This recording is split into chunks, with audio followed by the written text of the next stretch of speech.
Jai Radha Madhava Kunj Bihari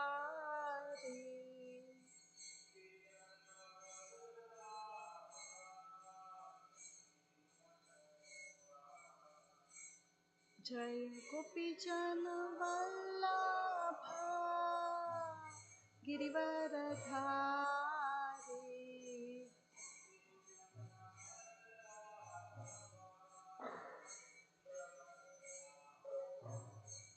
Jai गोपीजन Vallabh Girivardhari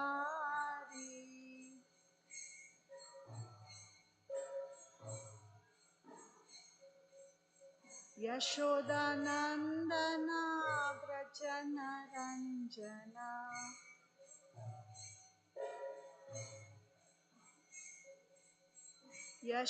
यशोदानंदना Vraj नरंजना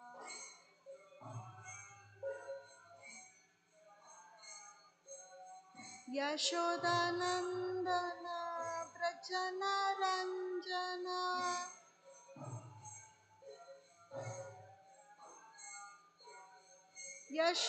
यशोदानंदना Vraj नरंजना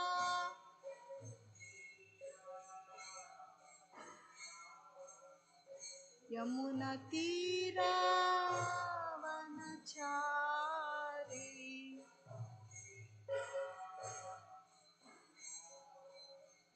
Yamuna Tirah वनचारी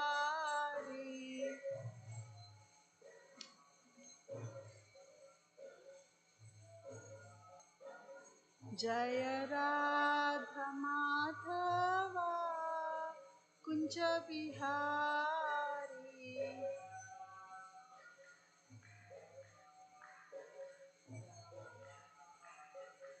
Jai Radha Madhava Kunj Bihari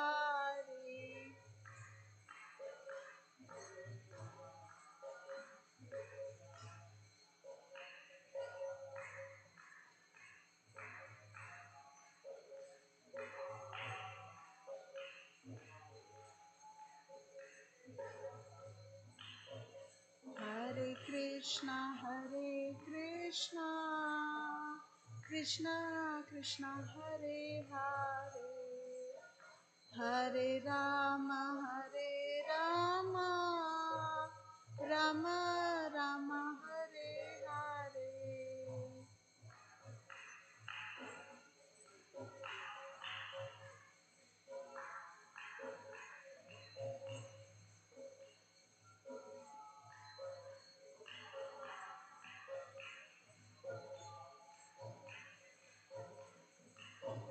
Hare Krishna, Krishna Krishna, Hare Hare, Hare Rama, Rama Rama, Hare Hare.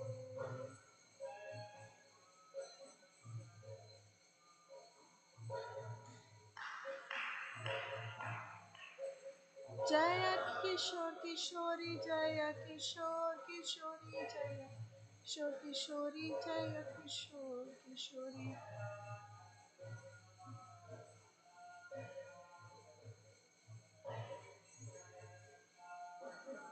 Jaya Jagannatha, Jaya Jagannatha, Jaya Baladeva, Jaya Subhadra.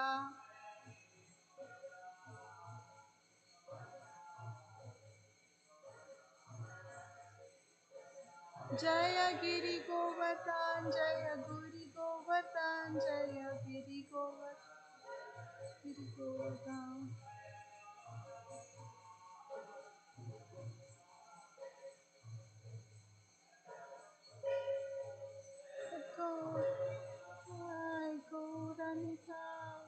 Gauranita, Jaya Gauranita.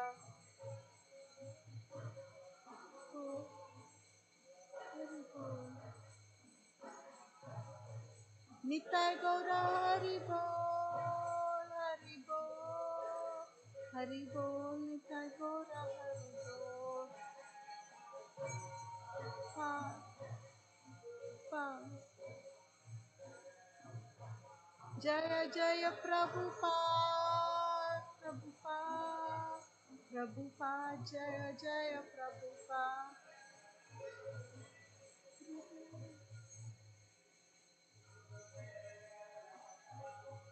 Jaya Jaya Gurudev, Gurudev, Gurudev, Jaya Jaya Gurudev.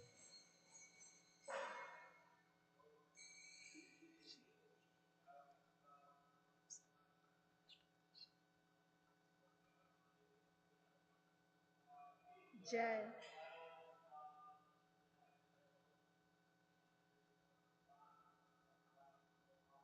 Jai, Jai, Jai, Jai. Hari Hari Bol, Hare Krishna, Hare Krishna,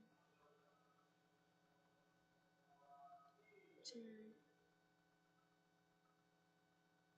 Om Ajnanatimirandasya Jnananjana-shalakaya Chakshurunmilitam Yena Tasmai Shri Guruve Namaha. Shri Chaitanya Manobishtam Sthapitam Yena Bhutale Swayam Rupa Mahamahim Dadati Swapadantikam Vandeham Shri Gurum Vaishnavamsha Shri Rupam Sagrajatam Gautamyitam tam sajivam sadvaitam savadutam parijanasahitam Krishna Chaitanya Devam Shri Radha Krishna Padan Sahagana Lalita Shri Vishakanitamscha. He Krishna Karuna Sindhu Dinabandho Jagatpate Gopesha Gopika Kanta Radha Kanta Namostute Gaurangi Radhe Vrindavaneshwari Vrishabhanusute Devi Pranamami Haripriye Vancha Kalpatarubhyascha Kripa Sindhubhya Evacha Patitanam Pavanebhyo Vaishnavebhyo Namo Namaha. Jai Shri Krishna Chaitanya Prabhu Nityananda Shri Advaita Gadadhara Privasadi Gaura Bhakta Hare Krishna, Krishna Krishna, Hare Hare, Hare Rama, Rama Rama, Hare Hare. Namo Vishnupadaya Krishna Prasthaya Bhutale Srimate Bhaktivedanta Swami Niti Namaste Saraswati Devi Gauravani Praja Viri Shashashvani Paschatya Devashatari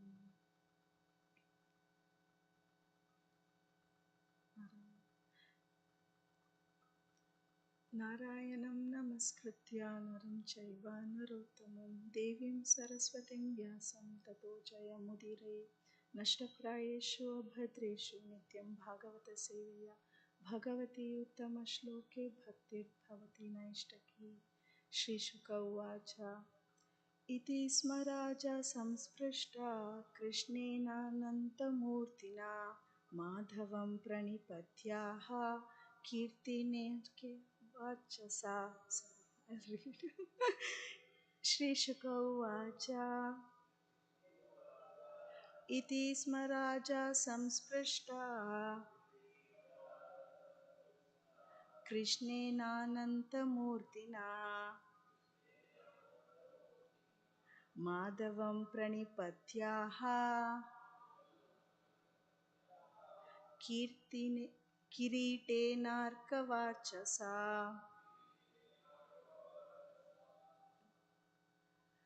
Shri Shuka Uvacha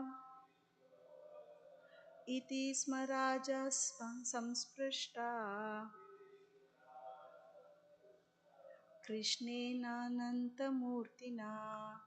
Iti Sma Raja Samsprishta Krishnenanantamurtina Madhavam Pranipatyaha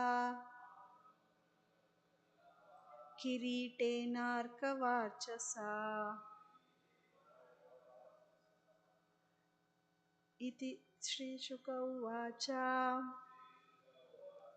Iti Sma Raja Samsprishta Krishnenanantamurtina Madhavam Pranipatyaha Kiritenarkavachasa.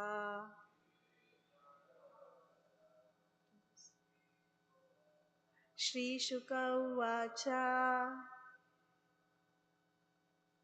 Iti Smaraja Samsprishta Krishnenanantamurtina Madhavam Pranipatyaha Kiritenarkavarchasa. Shri Shuka Uvacha Iti Smaraja Samsprishta Krishnenanantamurtina Madhavam Pranipatyaha Kiritenarkavarchasa. Shri Shuka Uvacha Iti Smaraja Samsprishta Krishnenanantamurtina Madhavam Pranipatyaha Kiritenarkavarchasa. Word to word translations. Shri Shuka Uvacha. Sukadev Goswami said, Iti, thus, Sma, indeed, Raja, the king, Samsprishta, questioned, Krishnena, by Lord Krishna, Ananta, unlimited, Murtina, whose forms, Madhavam, to him, Lord Madhava, Pranipatya, bowing down, Aha, he spoke, Kiritena, with his helmet, Arka, like the sun, Varchasa, whose brilliance. Translation by His Divine Grace is by his disciples. Shukadev Goswami said, thus questioned by Krishna, whose forms are unlimited, the king, his helmet as dazzling as the sun, bowed down to Lord Madhava and replied as follows. 10 and 11 is just the translations. We'll do 10 and 11 as well. Verse 10 translation. King Nriga said, I am a king known as Nriga, the son of Ikshvaku. Perhaps, Lord, you have heard of me when lists of charitable men were recited. Purport. The Acharyas point out here that although a tentative expression is used, perhaps you have heard of me, the implication is that there is no doubt. Text 11. What could possibly be unknown to you, O Master? With vision undisturbed by time, you witness the minds of all living beings. Nevertheless, on your order, I will speak. Purport. Since the Lord knows everything, there is no need to inform him about anything. Still, to fulfill the Lord's purpose, King Riga will speak. So, this is my situation as well today, that on the order of Naveen Krishna Prabhu, I'm making this humble attempt to speak, knowing you all will help me too. So, coming in this verse, especially with the verse 9, starting with when Shukadeva Goswami questions, is talking about how Krishna questioned him.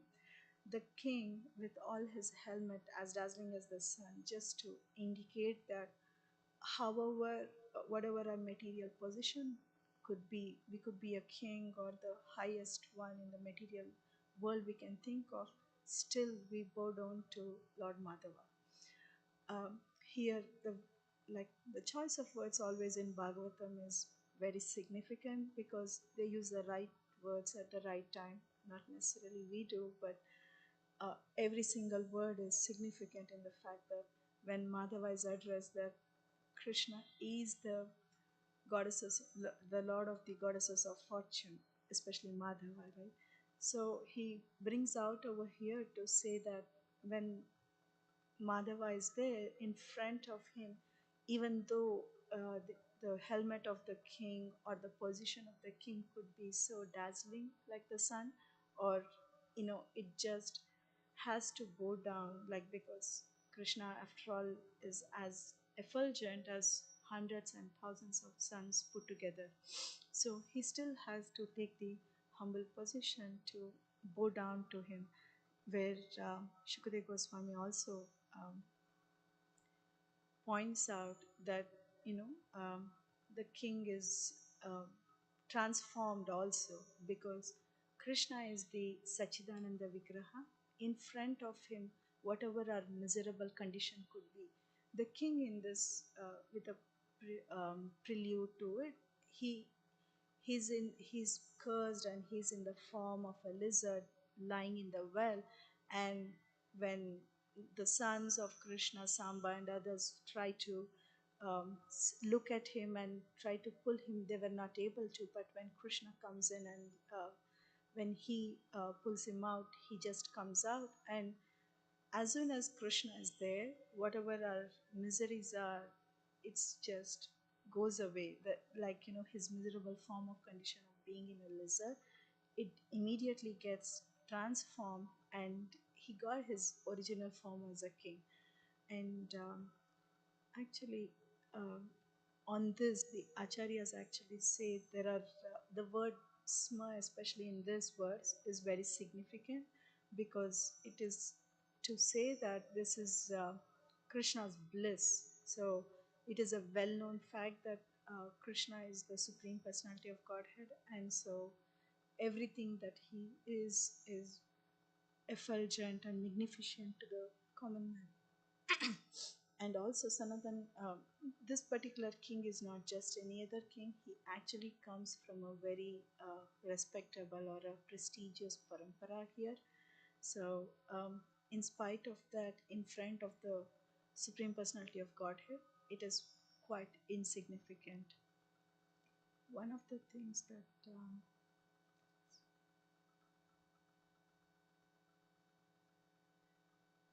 yeah, Sanatan Goswami also points out, or Jiva Goswami, that there are other Nrigas also in the, sorry, he did not understand initially, but as soon as he got his form, by the mercy of Krishna, he started speaking. And then he realized his blissful form, and with that immediately comes going down to Lord Madhava.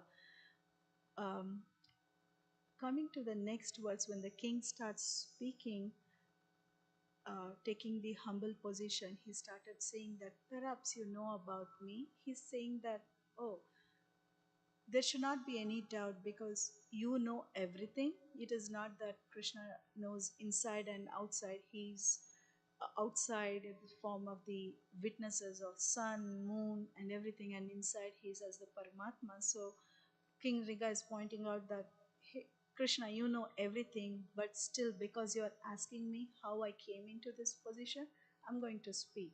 So um, it's it is also the mood in the, if you see in our previous acharyas, how they set an example that even though Krishna knows our miserable condition or our desires, innermost desires, we are encouraged to come in front of their lordships, offer our prayers, because that is a very significant or a very important anga of our bhakti, of the 9 processes of devotional service, where Vandanam is a very important one, which means to say that even though Krishna knows our position or what our desires are, we still make it a point to come in front of them and express what we are having inside. So that is what even here in these words we see, that it's not that Krishna doesn't know how he got this form from a lizard. From a king he became a lizard, but still he's asking him to describe in his own words.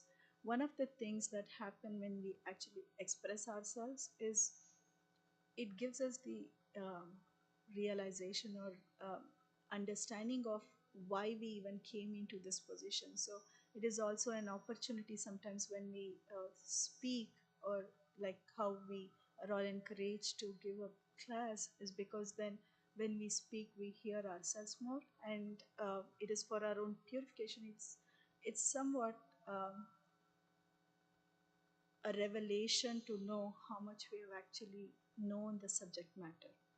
So that being said, here also, king is being very humble. He's actually mentioning that, if you see in the verse 10 especially, where he says that I am known as the king of Nika. You've heard of me when lists of charitable men were recited. So he's also kind of hinting at his own position here, saying, hey, I was actually the amongst the list of all charitable men. I had a, such an accreditation, but look at me here now. The same thing that I was actually really known for, that brought me down to this position of being a lizard. So uh, it's a food for thought, where anything in this material world we think is really good. Charity is definitely good, but the same thing, when it is overdone, or you know everything in this material world is prone for some kind of faults or sins, because we are not perfect after all. But whatever we do is still so much, uh, you know can be the cause of our own bondage, or the same thing can actually be the cause of, in this case, the king actually committed a sin. So just how he later he talks about, he gave the same cow to the two brahmanas and they wouldn't accept. So even though he was trying to do a good cause, and it was a unknown in this case, right? The king had really no idea that the cow that he had already given in charity has run in and come into his the field of, where the other cows were, and unknowingly he gave the same cow again to another brahmana. So it was nothing that the king, and in fact he was ready, he accepted his mistake, he offered his apologies, he gave begged for forgiveness, but somehow the second person, in fact, they were not ready to forgive. So in the midst of all this, he got this body of having a lizard form of body and beings there. When he was offered this, later it comes in how he was given this choice of whether suffering first or happiness first. He chose voluntarily to get suffering first. This shows that he was not just an ordinary king. Usually in the mode of goodness, we take suffering first and happiness later, but in the mode of passion, we want to enjoy first and then suffer later, whereas when in the form of ignorance, there's always suffering all the time. Thank you. So here, when King Riga is pointing out, he's saying, "Hey Krishna, you know everything. This charitable thing, the very charitable thing, has brought me down to this position. So in this condition, you are still asking me to speak, but I will still speak." So I was thinking about the verse from when um, Vyasadeva was actually revealed by Lord Narada. When Narada Muni appears and he leaves, after that, when he meditates, he sees how the material energy is controlled by Krishna in the back. Anortha Pasmam Shakshat, right? Bhakti Yoga Madokshate.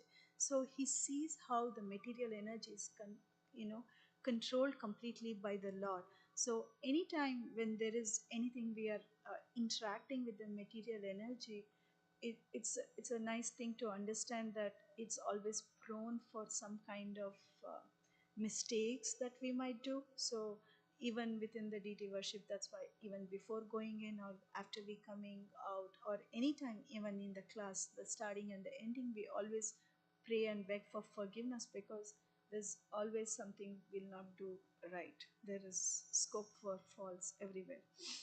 So that when that is there, then Krishna is the lord of all this material nature, and he says, Maya Adhyakshena Prakriti Suyate Sacharacharam. So we can't really meddle with his energies. So we just have to subordinately be under his direction, work with his energy. Then it's like all the screws in a machine parts coming together. So we just fit in together and have the big picture is always something Krishna knows. We really don't know in our real circumstances when we are going through certain things in our life why some things happen.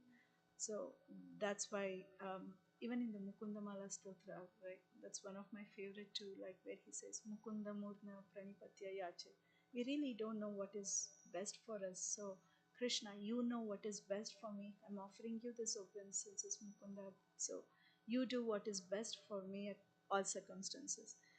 That kind of puts us in a safe position, so that because we might desire for something that is good for us, thinking that is good for us even within devotional service, but that could turn back and that's not something that is appropriate for us.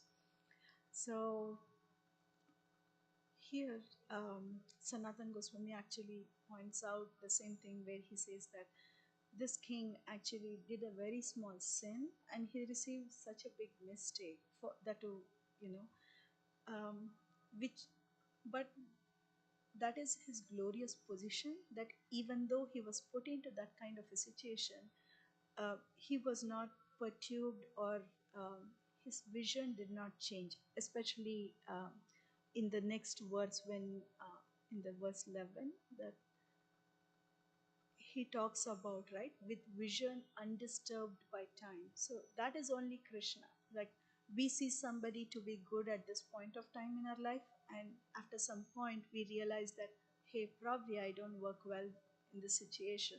It happens between siblings, between husband and wife, between friendships, and any relationships for that matter. I probably don't gel well in this situation, even with our companies or where we work for. So, in that case, what is undisturbed is Krishna, because our relationship with Krishna is, that is something that is never going to change. We are his part and parcels, and for we may take zillions of years to get back in time with him, but that relationship does not change. So here he says that, I mean, there is really nothing that Krishna, you don't know anything inside, outside, and many, many lifetimes of desires and sins, everything you know. You know the minds of all our beings also. You are not really disturbed by the vision. So today I might be in a lizard body, tomorrow I might be in a king's body. Still, you are compassionate on me. So he says that, you know, even though you're asking with my vision, with vision, I will still speak. That is what is the Riga's answer, which also explains his nice attitude. That, you know, when we become devotees and when we change, one of the main things is sometimes to, according to time, place, and circumstances. So sometime you might be doing a service that is really something we like, but there are times when we get uncomfortable, but still according to the time, place, and circumstances, just to align with the things that is needed for that time is what makes us grow to the higher things, in my opinion. And Prabhupada also says this in his Nectar of Instruction verse, where he says, um, the advancement in Krishna consciousness is based on a devout person's attitude. It's only our attitude in Krishna consciousness with which we actually make advancement, because uh, you know there are so many things that can happen, but how we look at it, the vision with which we perceive it and move forward is what I feel is, it really helps us to move forward. Otherwise, every time then we start questioning that, things happen that should not happen to us always, but we still endeavor for Krishna, and that's a safe position to be. So these were some of my key things where I was thinking, like how the king's attitude of humility, where that's the jewel of every devotee, I guess, where he still does what even though if you see, if you talk to any kids or even us, right? If somebody tries to tell us something, like, I know this, we don't want to be told, neither do we want to repeat. Can't you see this is here? So the king could have easily told that, hey, you know everything. Can't you see? Why are you even asking? So, but he's like, he didn't get into that, but he's just doing what he's been asked to. That's all it takes, some time to just do it, right? So I really like that. Sometimes it just saves everyone's energy. Just do it and move on. So it's really nice how to take the humble position. I was inspired long time back when I heard this thing from Sachinandan Maharaj, where he was sharing that what we consider to be the lowest thing in this material world, like especially being the taking the position of being a servant, or anything we could think of being small, insignificant, but in the spiritual world, the very same thing is the highest. So you could take being the servant, being a very insignificant, or just being a piece of wood, right? Like it's, and this very same piece of wood goes on Krishna as the flute. So I mean, it's in the glorious position, or for that matter, even like Krishna says, right? Like in this world, women, Shudras, they're all really the lowest part, everything you can think. But in the spiritual world, they're all the glorified people in the spiritual world, where our objects of vision, or objects of worshipable objects are the gopis of Vrindavan. So it's it's how that's how it is in this material world, that everything is kind of topsy turvy, and still we can make use of our topsy turvy situation to just flip it over and work towards our own interest to go back to the Godhead. So these were my few thoughts. Any discussion? Yes, Prabhu.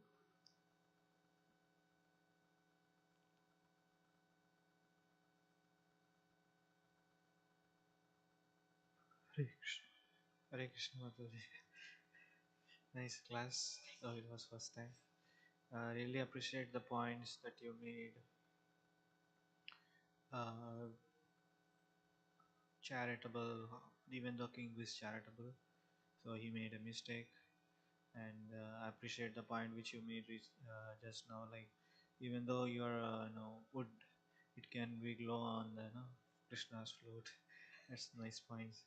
So I was thinking, can you speak more about charitable? People think that giving somebody something, they are thinking that that's the highest, or that's the most essential charitable. Here we see that king, he donated a cow, which is unknowingly that it's already has owner. So I was thinking, people do chariot, and they pray, they think themselves as a this is highest chariot. Of course we need to do charity, but at the same time, in the Bhagavad Gita describes charity in the mode of goodness, ignorance, and passion. So can you speak a little bit about it? Sure. Yeah, Just if it is okay. yeah.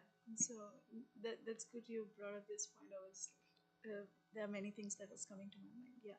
So usually when we give charity, it it's a nice position to be in the mode of goodness. When you give charity, it puts you in a position that I'm superior, somebody else is at the receiving end, and there is always the tendency to get proud. So in this case, that's what King Nriga is also indicating, that hey, I was so proud of all the charitable peoples. I was the most charitable, in fact, to the extent that I'll be in the history of the books for the generations to come, that there is no one as charitable as me, because I gave pretty much everything, right? So, I mean, he was still a king with devotion, but in this case, he was there. But charity in the mode of passion is like how you would want to think that, hey, I'm doing this to get something. But usually, coming back to the three modes of the charitable way, in goodness, when you give charity, you do not expect anything in return. When you do it in the mode of passion, you're doing it to get something. But in the mode of uh, ignorance, in Bhagavad Gita, Krishna says that you're giving it to a worthless cause, to a worthless person at a, you know, inauspicious time, you could say. So none of those are matching, and you're giving it to somebody that doesn't yield you anything. So it is said that when you give in charity to anybody, you get it back the same amount in your next life. But when you give it to a qualified brahmana, you get so many thousand times back. So that equation is over there. So still, even when you're doing it in the mode of goodness, in the name of pious activity, you're doing with the expectation that, okay, in my next life, I'm going to have a better situation over there.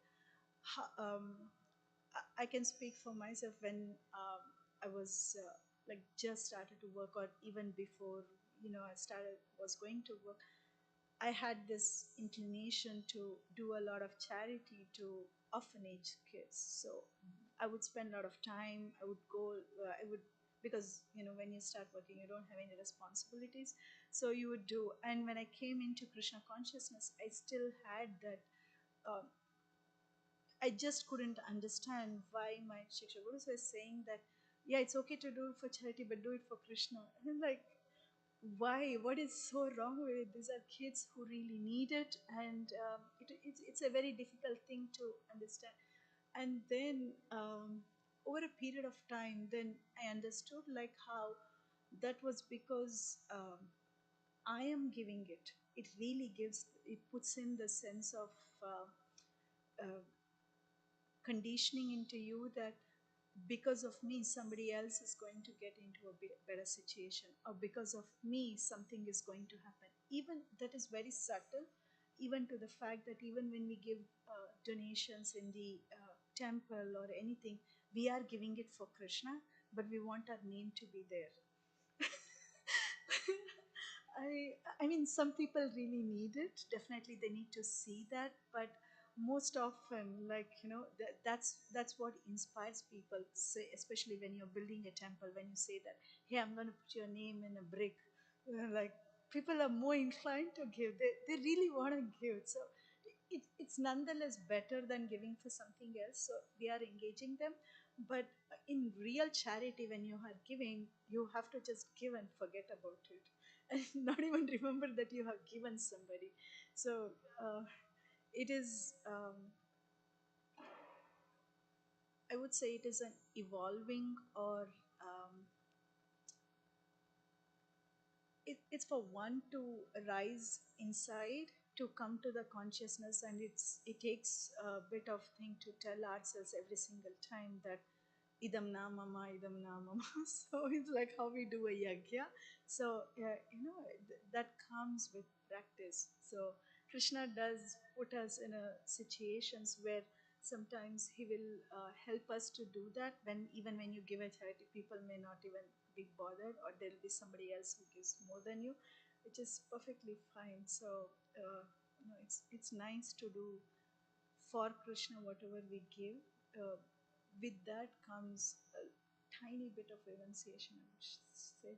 So these were some of my. You can add on more.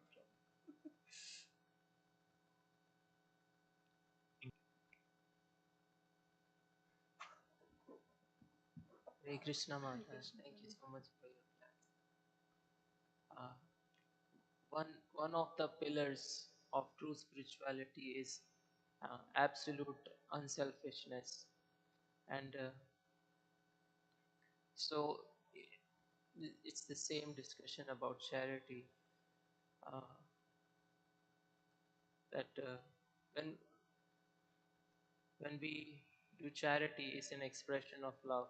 If we are not expecting anything in return, and this might be a karma kanda activity. If we do charity, to give cows to you, I will get so many things in return. And but if we want to perform an act of love, is to simply share what Krishna has given us to others, and it gives an individual an opportunity to get out of his self-obsession, self-will, and become a part of something big. And it's I think our intentions and our intentions matter a lot, because one thing that uh, how whatever work we are performing, our intention would intentions would affect a lot of things. Somebody told me that there is a construction worker and he's doing some work, and there are three construction workers doing the same thing, and they are building some church. So a person asks all three of them what they are doing. So one person says, I'm doing this work so that I can feed my wife and children. The second one says, I'm doing this work because I don't know anything else to do. The third person says, I'm doing this work because I'm building the kingdom of God on earth. So, it's just our consciousness is the main point. Yeah, thank you so much for adding that, Prabhu. No, definitely, I really like how um, intention that you brought up. It is really very poignant for the fact that it's only Krishna who knows our intention. Like you're saying, superficially, all three of them are doing the same thing. And for that matter, even when you go and ask, they may all say, oh, I'm building the church, it's for the Lordship. But within, inside, Krishna, deep inside, he knows the true thing that, hey, you're doing it, but not really for me. I know what is in your heart. So he's the biggest club master, so he knows everything that's going on in and out, and it's you really can't fake it to Krishna. That's the thing, like and he knows it. When he catches immediately, he does give hints, and it's up to us whether we want to take it. It's okay to make mistake, because not we are not yet there. If we were there, we wouldn't be here, right? So that is nice, but time and again to check our intentions and doing it. Just yesterday, I was listening to one class of Amrendra Prabhu. He was saying like how every 15 minutes you can think whatever you're doing, like if you're studying as a student or working as an individual, just stop and say, hey Krishna, whatever I did in the last 15 minutes is for you. So he said, if you can start trying to also do that, then you will become so aware of your activities to look at your time that, hey, I can be scrolling through the internet and say I can give it to Krishna. So, but still, if I'm really studying or if I'm working, then I can say I offer this to Krishna internally.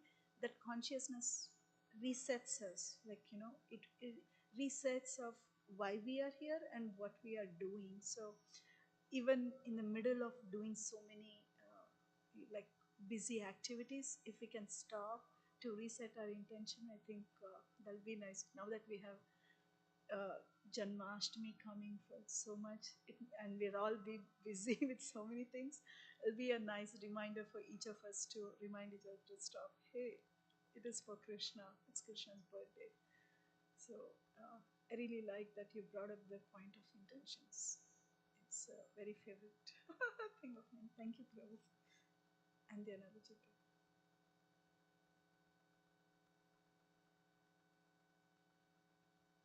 Yeah, just a quick point, and we're continuing the conversation on strategy to intentions, and I just want to like reflect on the intentions. Like you all expressed, it's Krishna is Bhavagrahi, and yeah, and that's how he's able to see our real intention and look really into our heart and understand. And even in this, the second, I think, yeah, 10th verse, uh, the translation says, I am a king known as Nirga. Perhaps, Lord, you have heard of me. This, perhaps, Lord, you have heard of me. If we just read, just like any other verse, we will think that, okay, this is coming out of pride, right? He's telling Krishna, maybe you know me because, like, that's how usually, like, we think that, okay, Krishna knows us, and, but this king is actually coming from, like you pointed out, it's in the mode of he's humble, and he's mentioning that in a mood of humility. So when we just read verses, when Acharya says, and in the purport it said, the Acharyas point out here that although a tentative expression is used, perhaps you have heard of me, the implication is that there is no doubt. There is no doubt. So it's really important, because the role of acharyas in reading the translations of the purport, and Prabhupada, Srila Prabhupada has given us so much here, that if we just read a verse, or even the translation, we can be bewildered. But the purport is so important for us to understand what Krishna can actually see. Is also, the intention is clear, and that intention is made clear by the acharyas for us to understand. Yeah, thank you for adding that. I'm thankful to Navin Krishna Prabhu too, because Sanatan Goswami, Jiva Goswami, they actually elaborate on this in their commentaries, where the king is actually coming from a point of humility over there, not in terms of pride. Oh, perhaps you've heard of me. Not like that, but more in terms of, look at me, Krishna, I'm in such a pitiable condition that the very thing that I was trying to do became the cause of my fall down. So, it's like pick me up kind of a situation, right? So it's pretty, I mean, we all have to do our duty, like especially as a grihastha, you take care of the other three varnas, ashrama people and everything. But the moment the thing comes in that we are doing it, and if the big picture is not there somewhere in the thing, um, it's the Krishna consciousness is very subtle, so you don't know. Like somewhere I heard that, like, you're going, it's one step at a down, one step at a down in the hill, and one time you're already there, down there. So that's how it is in the Krishna. Everything is so subtle. If we are not, how to say, we're not vigilant enough to track it from time to time, before you know, you're at the end of the hill. So it's, yeah, we could be doing charity every festival, we could be doing donations, and somewhere if we are not doing it in the right attitude and the right intentions in mind, then very slowly we'll get sucked in, and we will say that, oh, I don't want, as if we run the whole temple. Then we'll think that, oh, because of me the temple is running. But no, Krishna is running his own temple. He doesn't care for our service, or he doesn't need our money. He has all the six opulences, so who are we to give him anything? So it's nice as devotees for us to check and recheck our intentions, why we're doing charity. Thank you. This is a very nice, purifying words. Thank you, Prabhu. Any other, any other comments? Okay. Yes, Prabhu.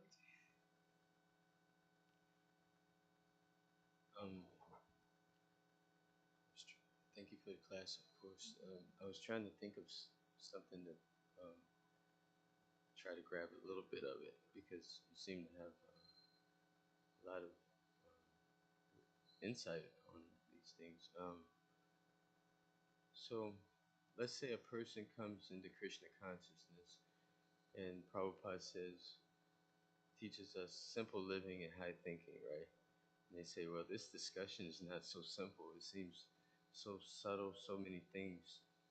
I mean, he mistakenly does some very simple mistake, but it becomes a very complicated thing, a serious thing.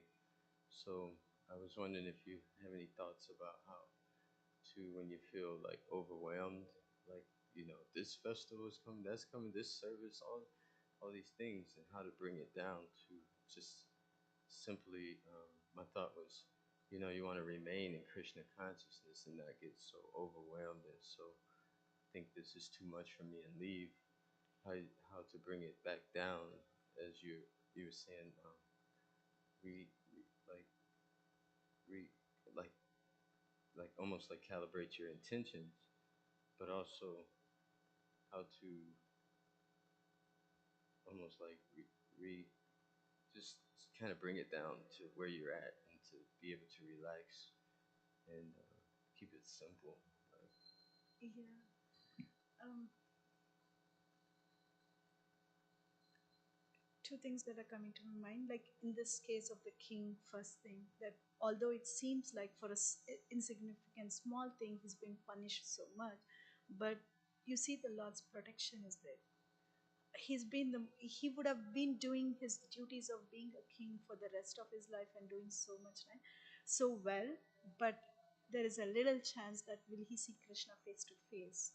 In this case, even though it committed that opened up the door for him to come face to face to Krishna. So I'm thinking, even though we might be in an overwhelming situation, if you actually not that we should always remain in that position, then we get broken down, but when there are overwhelming situations in our life, that's an opportunity to see how Krishna's Karuna Shakti comes. Krishna protects, Krishna comes in a different way, uh, like how when Draupadi puts up both her hands up in the air, Krishna comes. Like, when we get really overwhelmed when we pray, seemingly everything might be falling apart. The festival might not go well the way it is planned. Things don't turn up, people not happy. But still, like, you might have a bad backache, leg pain, and sleepless nights. Uh, Assuming festival is only for a couple of days and after that you return back to normalcy. In those 2 days, somewhere in between, there are moments where we realize that I'm not doing, Krishna is getting done things. So those are at least personally I've felt that those are opportunities where we tend to take more surrender, or we take more shelter of Krishna than any other times. That's one thing. And when it gets too overwhelming, I think we really need to step back and say, probably this is my limits. I'm doing so. We get to the point of doing more damage than good, then we just get back to that. This is not working for me at this time, so I'm doing more harm to this whole thing than doing something good. Like, instead of putting salt, I'm putting sugar while cooking. I'm doing. I step back and like, I don't think I can cook today. Let's just have fruits. So something like that. It's just um, to a point that we can stretch to pull ourselves up for Krishna a little bit, pull up our sleeves, but it shouldn't be at the point that it's totally. I mean, those are my thoughts. But if somebody else has something to add, I would. Does that answer your question at all? Yeah, yeah. I mean, I'm just thinking that it's when we go through these waves of motion. Sometimes, this has been my personal thing that maybe I was anyway going to uh, go through this situation astrologically, something at this point of my time. I had to do some suffering. I might as well do it for Krishna than do it at work. That's always my thought, that if I'm not getting pulled up so much here, then I'm definitely going to do the same thing somewhere else. I rather do it here than somewhere else. That's how I feel. But definitely it shouldn't be elongated. It should always be the spikes and downs and ups and downs. That way it is much balanced for all of us, I guess. Yeah, even if it is the straight line, we are dead. It's nice to have those spikes. Thank you. Thank you. If anybody has some thoughts, you can share with us. Granth Raj Srimad Bhagavatam ki jai. Srila Prabhupada ki jai. Gaur Premanande.